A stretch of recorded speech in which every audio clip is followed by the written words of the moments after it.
Today, we're going to start our series on the history of Black education. Just like all of Black history, there are two ways to tell the story of the history of Black education, kids.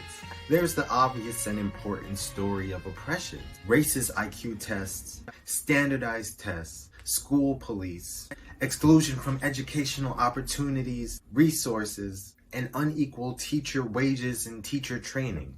White corporate leaders like Rockefeller or George Peabody, who sat on early 1900s committees like the General Education Board, who tried to ensure that Black education was only to train Black people for a life of exploited work in a white supremacist, capitalist, patriarchal economy, and never desire more, or even think about a world where there could be more.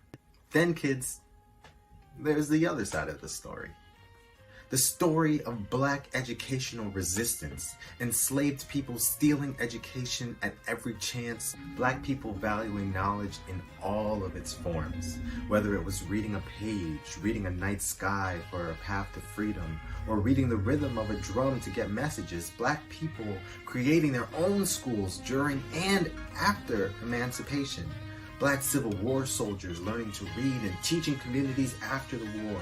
Black colleges and universities, Black debate clubs and literary societies, Black teacher associations, Black independent schools, day schools, night schools, mobile libraries, citizenship schools, freedom schools, Sunday schools, Saturday schools.